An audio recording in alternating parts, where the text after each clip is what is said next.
In the marble halls of the United States Senate, a fascinating political drama is unfolding that reveals the deep fractures within America's major political parties. On one side stands Pennsylvania Senator John Fetterman, a Democrat who has become known for breaking ranks with his party's progressive wing. On the other stands Louisiana Senator John Kennedy, a Republican who speaks in folksy aphorisms while defending aggressive immigration enforcement. Their recent appearances on national television have exposed the raw tensions surrounding immigration and customs enforcement, border policy, and the massive political stakes heading into what promises to be a contentious midterm election season. What makes this moment particularly significant is not just the policy disagreements, but what it reveals about the future direction of American politics and whether moderate voices can survive in an era of increasing polarization. The battle over ICE funding has become a proxy war for the soul of both parties, with consequences that extend far beyond Washington. The headline emerging from this political clash is unmistakable. Democrats face internal rebellion over immigration enforcement as Republicans press their advantage on border security. Senator John Kennedy of Louisiana appeared this week to discuss his new book, How to Test Negative for Stupid, and to address the escalating controversy surrounding immigration and customs enforcement operations. The interview came just days after Democratic Congressman Tom Suozzi of New York faced aggressive heckling at a Jewish temple in his district for voting with Republicans on legislation that funded ICE. The confrontation, which involved profanity-laced shouting and the forcible removal of protesters, demonstrated the intense pressure that moderate Democrats face from their party's activist base. Meanwhile, Senator Kennedy used his platform to defend the Trump administration's immigration enforcement policies and to criticize what he characterized as the Karen wing and Bolshevik wing of the Democratic Party. To fully understand the intensity of this political moment, it's essential to examine exactly what transpired with Congressman Suozzi. The veteran New York Democrat, who represents a district that includes portions of Long Island and Queens, cast his vote alongside Republicans on initial legislation that would provide funding for immigration and customs enforcement operations. This vote came during a period of intense national debate over immigration enforcement tactics, particularly following several controversial ICE operations that resulted in fatalities. When Suozzi attended a community event at a Jewish temple in his district, an activist confronted him with extraordinary aggression.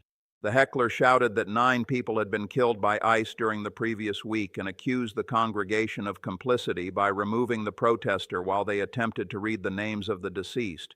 The confrontation, captured on video, included multiple expletives and demonstrated the raw emotional intensity surrounding immigration enforcement policy. For Suozzi, a politician who has built his career on moderate positions and bipartisan cooperation, the incident represented a stark warning about the political costs of defying the progressive wing of his party.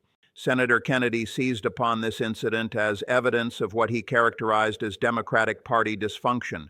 Speaking in his distinctive Louisiana drawl, peppered with the colorful phrases that have made him a favorite among conservative media outlets, Kennedy declared that the Karen wing, the Moon wing, Bolshevik wing, whatever you want to call it, had taken firm control of the Democratic Party. He argued that any progress on Department of Homeland Security funding would require Democratic leadership to embrace adulthood, suggesting that their current position was fundamentally unserious.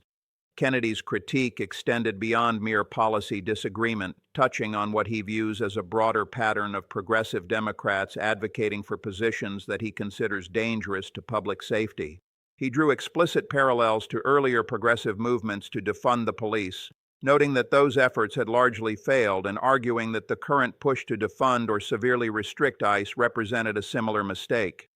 In Kennedy's telling, the debate over ICE funding isn't really about the efficient use of taxpayer resources or legitimate concerns about enforcement practices, but rather about a fundamental ideological commitment to open borders that the progressive wing of the Democratic Party refuses to abandon.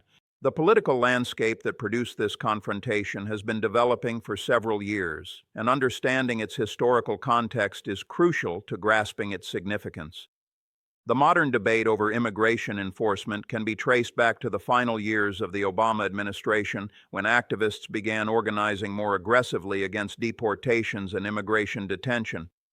However, the intensity escalated dramatically during the Trump administration, particularly following the implementation of family separation policies at the southern border in 2018. Images of children in detention facilities sparked nationwide protests and crystallized opposition to aggressive immigration enforcement among progressive activists.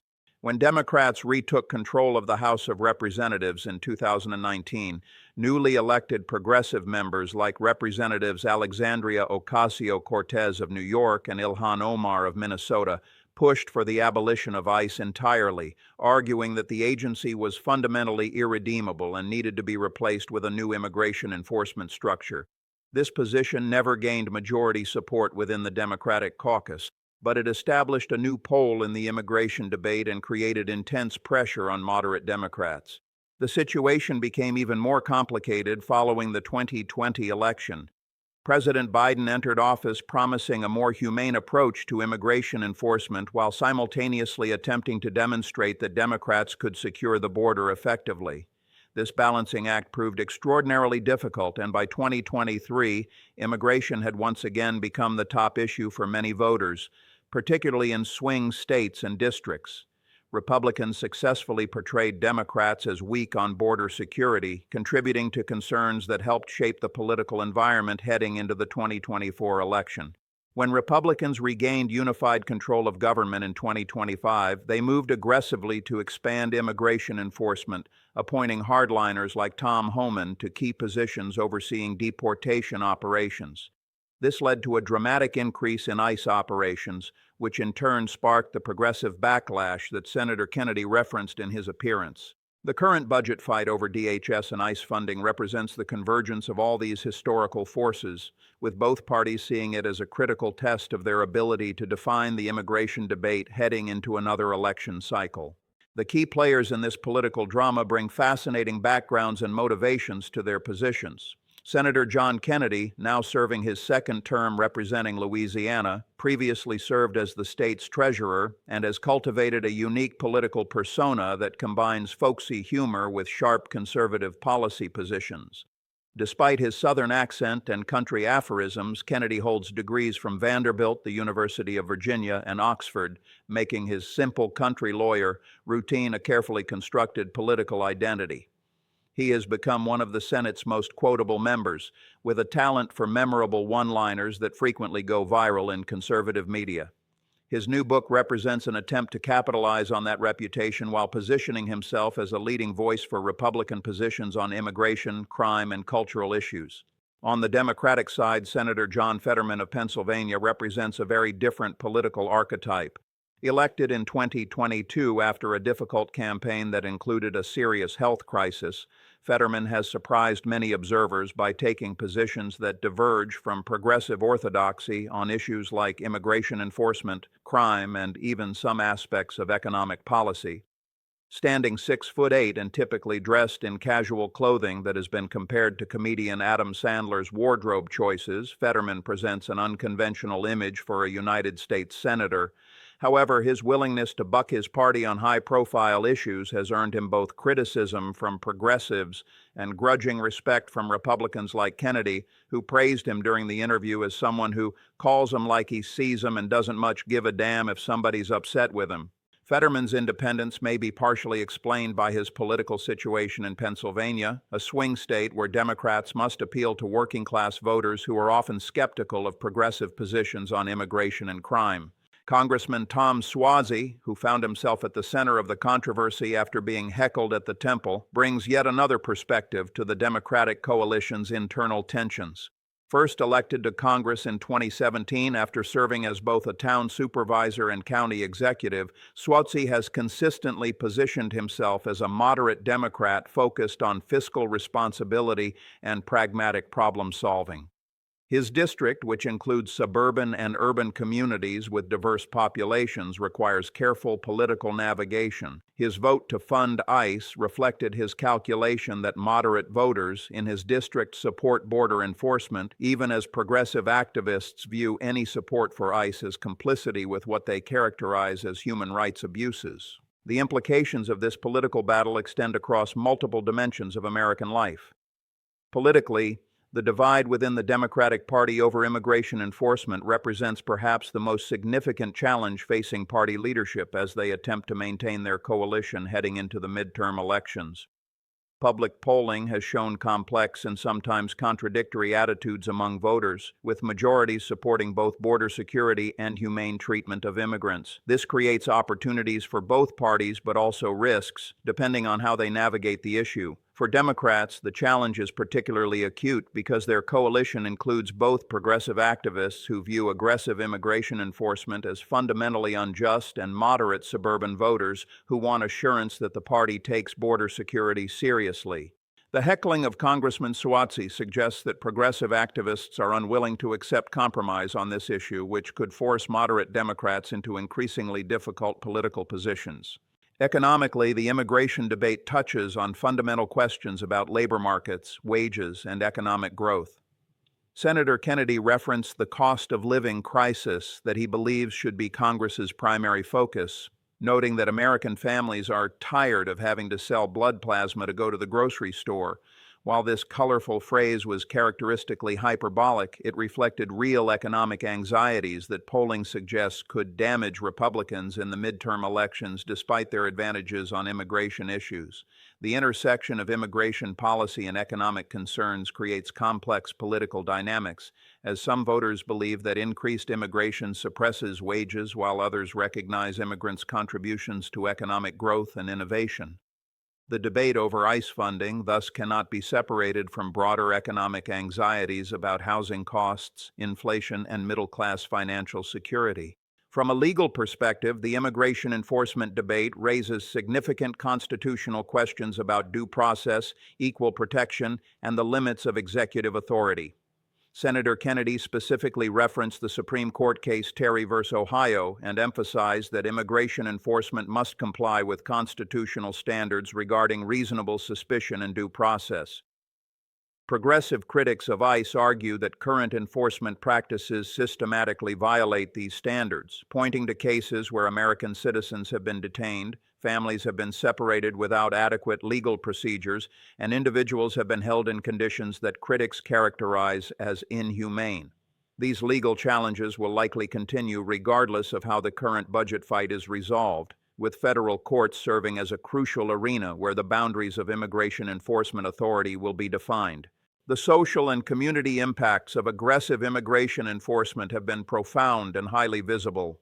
Beyond the headline-grabbing confrontations, families across America have experienced the fear and uncertainty that comes with expanded ICE operations.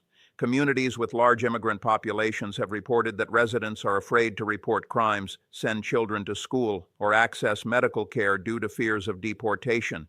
These concerns affect not just undocumented immigrants, but also mixed-status families where some members have legal status while others do not. At the same time, communities along the southern border have experienced the challenges of managing large-scale migration, including strains on local services, public safety concerns, and the humanitarian crises that emerge when large numbers of people cross the border without adequate planning for their reception and processing. Internationally, America's immigration enforcement policies send important signals about the nation's values and priorities. Allies and adversaries alike watch how the United States handles migration, both as a policy matter and as a test of American commitment to human rights and rule of law. The controversy over ICE operations has drawn criticism from international human rights organizations and some allied governments, potentially complicating diplomatic relationships. At the same time, other nations grappling with their own migration challenges look to American policies as potential models or cautionary tales for their own approaches. Political analysts observing this controversy have noted several significant patterns. The willingness of politicians like Senator Fetterman to break with their party's activist base suggests that the progressive wing's influence may have reached its high water mark, at least on certain issues. However, the intensity of the backlash facing moderates like Congressman Suozzi demonstrates that progressive activists retain significant power to make political life difficult for Democrats who deviate from their preferred positions. Public opinion polling on immigration shows that Americans' views are highly dependent on question wording and current events, making it difficult for either party to claim a clear mandate. One recent poll cited during the interview showed that 59% of voters believe ICE's deportation efforts are too aggressive, representing a 10-point increase from earlier in the year. However, other polls show majority support for border security measures and immigration enforcement generally, highlighting the complexity of public opinion on these issues. The media landscape surrounding immigration enforcement has become intensely polarized, with conservative outlets highlighting crimes committed by undocumented immigrants and progressive media emphasizing enforcement abuses and family separations. This polarization makes it difficult for voters to develop a clear understanding of immigration policy realities and contributes to the intense emotions surrounding the debate. Social media has amplified these dynamics, allowing both viral videos of enforcement actions and rapid mobilization of protests, as demonstrated by the confrontation with Congressman Suozzi. Looking ahead, several developments will determine how this political battle unfolds in the coming weeks and months. The immediate question concerns whether Congress will pass a funding bill for the Department of Homeland Security that includes full funding for ICE operations. Democratic leaders face a difficult choice between accommodating their progressive members who want significant restrictions on ICE and avoiding a government shutdown or political backlash from moderate voters who support border enforcement. Republicans, sensing political advantage on the immigration issue, appear united in demanding full funding for enforcement operations. Senator Kennedy's comments suggested that Republicans believe Democrats will ultimately capitulate rather than shut down Homeland Security operations, but progressive Democrats may calculate that their political survival depends on standing firm against ICE funding. Beyond the immediate budget fight, several other developments will shape the immigration enforcement debate. The courts will continue to consider legal challenges to specific enforcement practices, potentially setting new boundaries on what ICE can and cannot do. The Trump administration will likely continue expanding enforcement operations, creating more opportunities for confrontations between officers and protesters, as well as more cases that could generate public sympathy, either for enforcement officers or for individuals facing deportation.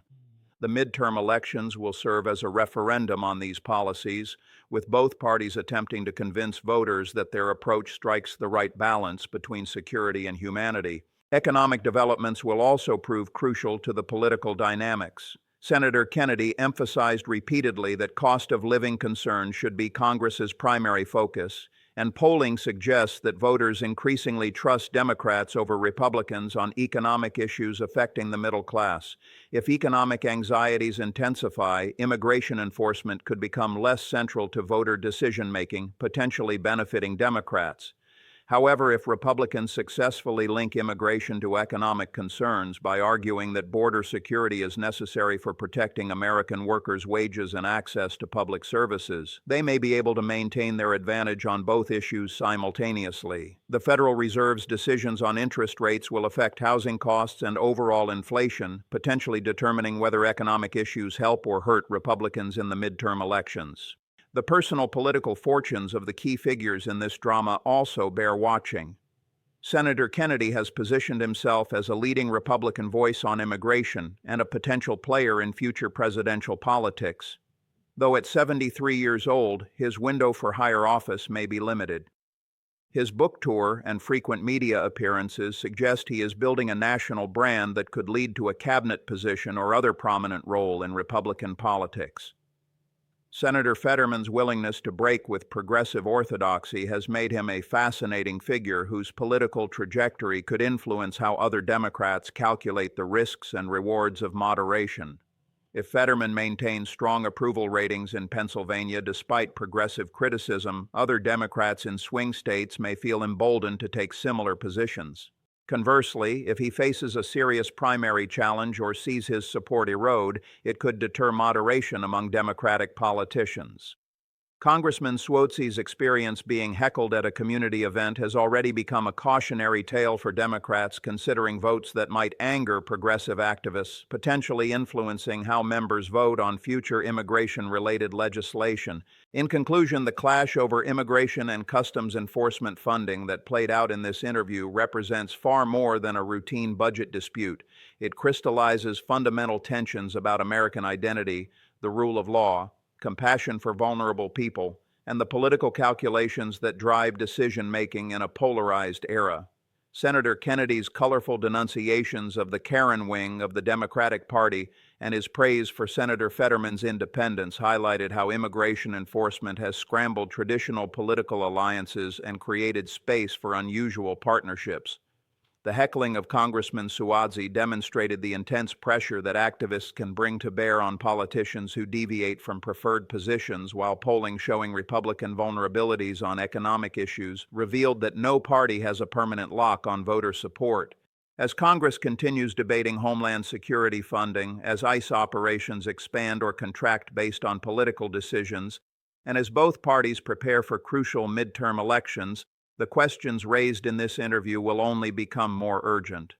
The American people, whether they lie awake worrying about the cost of living or the treatment of immigrant families or both, deserve leaders who can navigate these complex issues with both principle and pragmatism. Whether such leadership will emerge from either party remains one of the most important unresolved questions in American politics today, with profound implications for the nation's future direction and the lived experiences of millions of people whose lives will be shaped by the decisions made in the coming months.